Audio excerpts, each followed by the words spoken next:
మొన్న వైఎస్ఆర్సీపీ నాయకులు రాష్ట్రం మొత్తం కూడా వెన్నుపోటు దినం అని చెప్పి ఒక కార్యక్రమము చేపట్టి అన్ని నియోజకవర్గాల్లో వైసీపీ నాయకులు బయటికి వచ్చి ఏ విధంగా అయితే ఈ కార్యక్రమం చేశారో చాలా మంది ప్రజలు కావచ్చు, మేము కావచ్చు, పెద్ద పెద్ద వాళ్ళు కావచ్చు, అందరూ కూడా వాళ్ళకి వచ్చి మాకందరికి వచ్చిన డౌట్ ఏంటంటే ఎవరికి వెన్నుపోటు వచ్చినారు, ఎవరు వెన్నుపోటు వచ్చినారు. ఈ రెండింటికి సమాధానం వైసీపీ నాయకులు ఎక్కడ కూడా ఏ నియోజకవర్గాల్లో కూడా క్లారిటీ ఇవ్వలేకపోయినారు. వెన్నుపోటు వైసీపీ వాళ్ళకి పొడిచారు అని చెప్పి ఒకవేళ వాళ్ళు అనుకుంటున్నారు అంటే వైసీపీ వాళ్ళకి వెన్నుపోటు పొడిచింది మేము కాదు, ప్రజలు కాదు, డైరెక్ట్ గానే పొడిచినారు ప్రజలు. వెనక నుంచి ఎవరు వైసీపీ నాయకుల్ని వెన్నుపోటు పొడిచలే. ధైర్యంగా ప్రజలు బయటికి వచ్చి మీరు చేసిన అన్యాయాలు ఇంకా చాలు, మీరు మాకు అవసరం లేదు అని చెప్పి డైరెక్ట్ గానే ఓటు వేసి మీరు వద్దు అనుకొని మీకు బుద్ధి చెప్పింది ప్రజలు. ప్రజలు ఓట్లేసి మమ్మల్ని గెలిపించారే తప్ప ఇక్కడ అంటే ప్రజలు వెన్నుపోటు పొడిచారని చెప్పి వీళ్ళేమన్నా కార్యక్రమం చేశారా? ప్రజలు వీళ్ళకి అన్యాయం చేశారని చెప్పి ప్రజల మీద కోపంతో వీళ్ళు ఈ కార్యక్రమం చేశారనేది కూడా వైసీపీ నాయకులు చెప్పాలి. ఈరోజు వెన్నుపోటు గురించి మీరు మాట్లాడుతున్నారు. మద్యపానం నిషేధం చేస్తారని చెప్పి మద్యం రేట్లు పెంచి వెన్నుపోటు ప్రజలకి చేసింది ఎవరండి? వైసీపీ నాయకులు.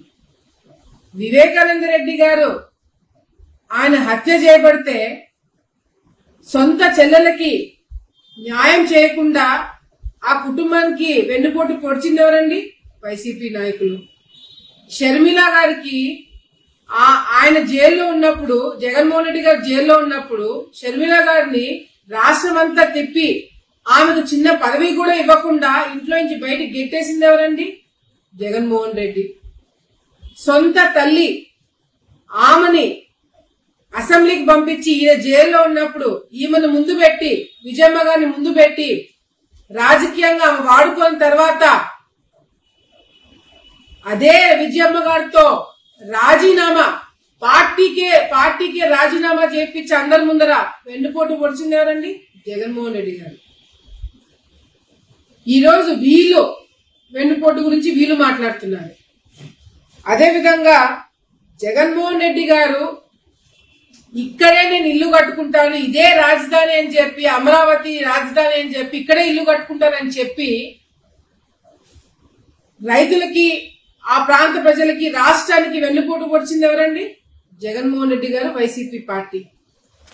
3 రాజధానుల పేరు మీద రాష్ట్రాన్ని విడగొట్టి రాయలసీమకి జ్యుడిషియల్ క్యాపిటల్ తీసుకొస్తానని చెప్పి రాయలసీమని ప్రజలని మోసం చేసింది ఎవరండి? వెన్నుపోటు పొడిచింది ఎవరండి? జగన్మోహన్ రెడ్డి, వైఎస్ఆర్సీపీ పార్టీ. ఎస్సీలకి మేము పెద్దపీఠం వేస్తాము, ఎస్సీలని గొప్పగా చూసుకుంటామని చెప్పి ఎస్సీ సప్లాన్ ని తీసేసి ఎస్సీలకి అన్యాయం చేసింది ఎవరండి? జగన్మోహన్ రెడ్డి. అంబేద్కర్ విదేశీ విద్యని స్కీమ్ ని క్యాన్సిల్ చేసి జగనన్న విదేశీ విద్య స్కీమ్ గా మార్చిన గొప్ప వ్యక్తి ఎవరండి? జగన్మోహన్ రెడ్డి గారు. అంటే వెన్నుపోటు మీరు ప్రజలకి మీరు చేస్తున్నారు, కానీ ప్రజలు మాత్రం డైరెక్ట్ గానే ఇవ్వగొట్టినారు. ఓటుతో మీకు సమాధానం చెప్పినారు. మొన్న జగన్మోహన్ రెడ్డి గారు తెనాలికి వెళ్లి ఎవరైతే గాంజాయి అమ్ముతున్నారు, విమర్శలు అంటే మామూలుగా అయితే వాళ్ళు పాలక పక్షంలో ఉండారు, వాళ్ళు వాళ్ళ పనులు చెప్పుకోవాలి, అంతేగాని పక్కన ప్రతిపక్షాన్ని వాళ్ళు మళ్ళా విమర్శిస్తున్నారు అంటే వాళ్ళకి వాళ్ళు ఏం పని చేయలేదనే కదా అర్థం.